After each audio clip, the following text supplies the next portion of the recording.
Como chegou à conclusão do que queria cursar? Em primeiro lugar, eu queria agradecer a oportunidade de, mais uma vez, estar aqui partilhando um pouco sobre a minha vida e sobre aquilo que é importante, que é a educação, mesmo com tantas pessoas animadas aqui nessa manhã.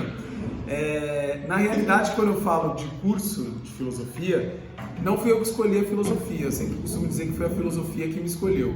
E eu falo isso justamente porque, no primeiro momento, eu tinha como horizonte fazer psicologia, e a psicologia ela veio numa contramão, né, a filosofia, né? Porque eu dizia, não adianta tentar entender a cabeça do ser humano, né, aquilo que o ser humano está pensando, se eu não souber as coisas que eu mesmo penso.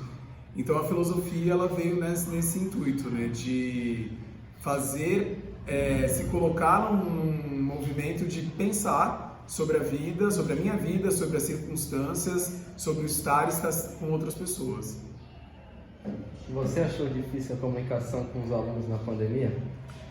Bom, na pandemia eu acho que todos nós precisamos nos reinventar e foi bem difícil, né? Porque primeiro que a gente foi necessário, né, o isolamento social para que a gente pudesse compreender o momento que a gente estava passando e aquilo que a humanidade estava esperando de nós nessa nova perspectiva.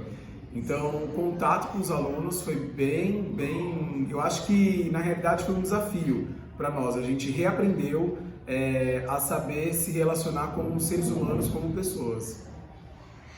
Você acha que as pessoas valorizam a sua profissão? Olha, a gente está numa semana que é justamente a semana do professor, né? Hoje é dia 10, no próximo sábado a gente comemora o Dia do Professor. Eu acho que mais do que esperar a valorização das pessoas, eu acho que cada um de nós, né, professores, devemos ter orgulho daquilo que a gente faz, acreditar naquilo que a gente ensina, e eu acho que a partir da nossa atitude, a partir daquilo que a gente prega em sala de aula, que as pessoas vão ter respeito ou acreditar naquilo que a gente faz. Então, assim, eu sou muito feliz naquilo que eu faço, naquilo que eu ensino. Se não acreditasse, se não fosse tão verdadeiro e efetivo, talvez eu não estivesse hoje com esse grupo dividindo um pouco da minha profissão com vocês. Qual a sua motivação para ir trabalhar todos os dias? A minha motivação ela é clara. Se eu não acreditasse que o mundo pode ser melhor a partir da atitude de cada um de vocês, né, eu não sairia de casa. Eu preferia ficar na minha casa, eu preferia fazer qualquer outra coisa.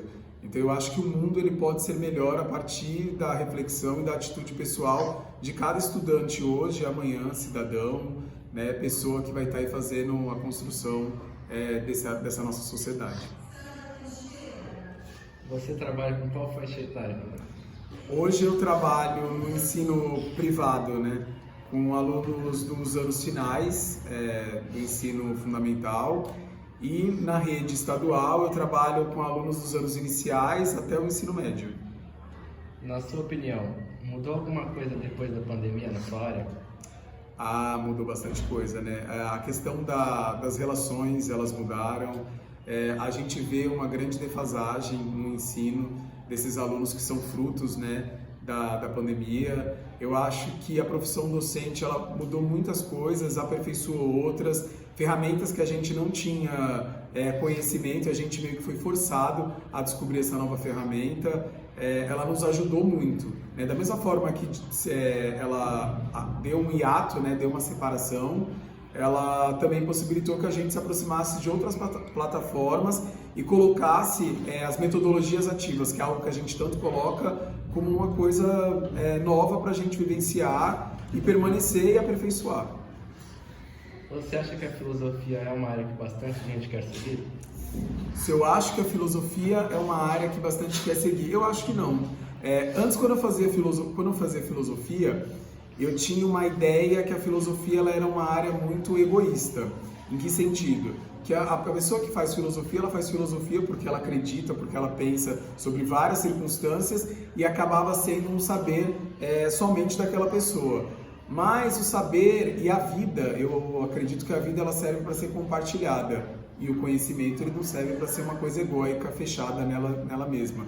Então a filosofia, para a pessoa querer fazer filosofia, eu penso que primeiro ela precisa ter essa motivação interna de querer descobrir o mundo, descobrir as facetas das pessoas, ter vontade de conhecimento, e eu acho que é por aí.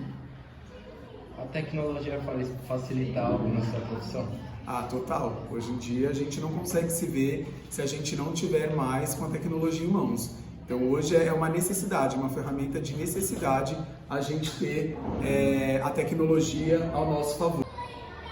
A filosofia é bem valorizada?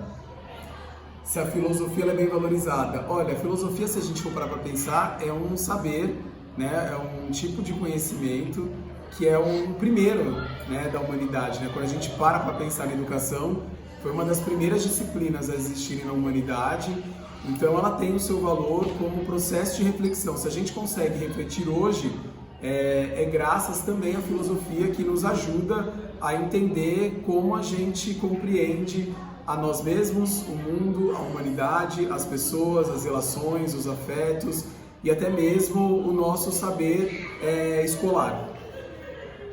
Como está o mercado de trabalho para essa profissão?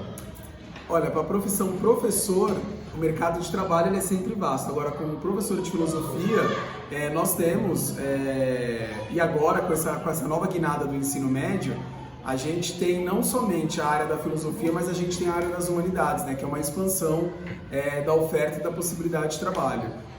Então eu imagino que a área de trabalho depende muito do profissional e também daquilo que a gente vê em legislações, daquilo que a gente entende que o governo vê como uma necessidade, até porque às vezes eu acho que a filosofia é muito inimiga por conta do seu teor crítico, né? E aí as pessoas não querem receber críticas, né? Elas querem os louros, mas elas não querem receber críticas de um saber filosófico reflexivo.